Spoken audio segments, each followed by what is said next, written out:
When we made the decision to attend the Swimbait Universe gathering, I decided to embark on a bit of a swimbait inventory. I'm not a real big bait guy, but I knew I had a few, and it's kind of embarrassing to say that I've already produced 2 YouTube videos outlining all the swim baits and big baits I have in my possession. I'm not proud to say that I have a 3rd video to talk about some more baits. Up until now, most of them have been hard swim baits, wake baits, rats, things like that. Been a few soft baits sprinkled in between, but I want to go through some of the other soft baits I've acquired over the years, and I really haven't gotten too far into them either. The problem is with each one I see a little bit of a detriment. And when I talk about swim baits here, I'm not talking about skinny dippers or a bait like that or a bait like a Keitech.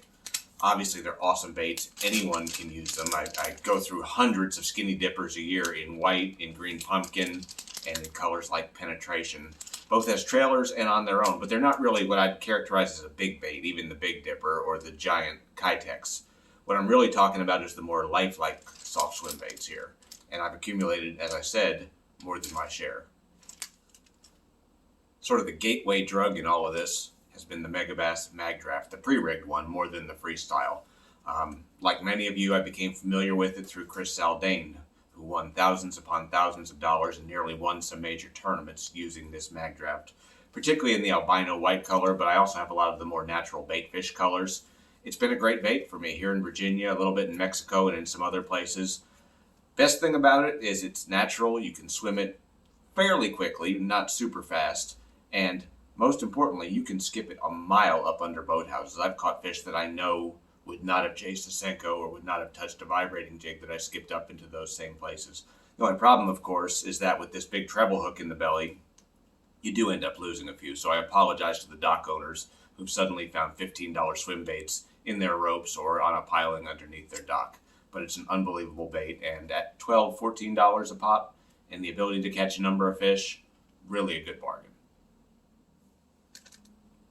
Another series of soft baits that I've used with a lot of success here in Virginia and elsewhere are the Optimums, like this baby line through. This is a 5-inch model, so I don't know if most of you would consider that a true swim bait, but it's a lure that I've had a lot of success with here in Virginia and elsewhere. Because the line goes through it and the hook separates, a fish can't use the heft of the lure to get leverage and to work free. Real natural, doesn't skip quite as well as the Magdraft, but it skips really well, stays true on a retrieve. It has this embedded weight in the nose, so it will continue to run true, even at fairly high speeds. Really easy bait to fish. You can fish it in a lot of different places, and it's natural looking. Bigger and more recent version of that is the Boom Boom. This is the freestyle version to which you add your own hook. I've actually done better on the pre-rigged version with its own treble. This is Fred Rumbanis' version of the old discontinued Bass Pro Shops XPS bait. Really natural looking bait, not very expensive. Highly recommend that you get a few of them. The soft bait that I've probably done the best on here in Virginia, and one that I don't seem to hear a lot about in the East, is the little creeper trash fish. I did an interview with the owner of the company, Benno, a few years ago. I was turned on to their baits by several of the Western pros who fish here in the East. This has just been a stone cold killer for me. Here in the grass, you can fish it on a weighted swim bait hook or on an owner flashy swimmer. You can also rig it as a line through. You can rig it on a jig head. We've done great in Mexico on it. Just anatomically perfect. You may have seen that Berkeley came out with a copy of it, the Sick Fish. They were licensed. In my experience, it's not as good of a bait. Get the original, the little creeper. One of the soft baits that I own but I haven't messed around with much is the MBP from, I think it was from Nichols. MBP stands for Magnum Ben Parker. It's a really thick, soft plastic bait. This is the 6-inch version. There were also 5 and 4-inch versions. It's got this really cool, hard-kicking tail. You've got like any soft bait that comes in a case that could also hold a sex toy. This one is just downright sexy.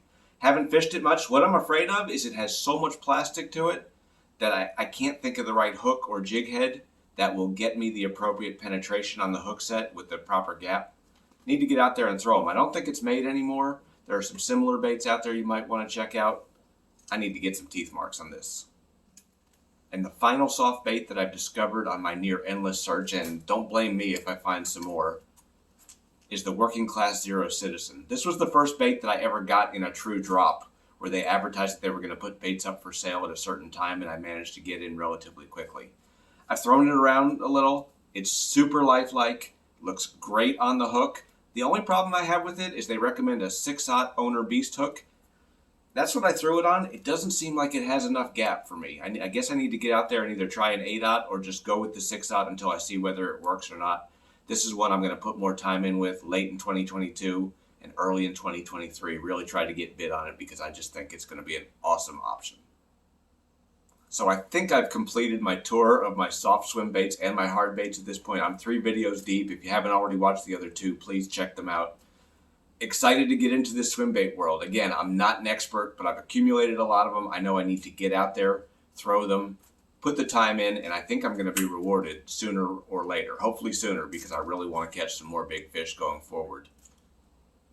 Again, if you haven't already made plans to go to the gathering in Lenexa, Virginia on September 24th, I hope that you'll reconsider and maybe make it there. If you do see us there rocking the half-past first cast gear, please come up and introduce yourself. We're anxious to learn more about the world of swim baiting, buy some more swim baits, and hopefully catch some giant fish.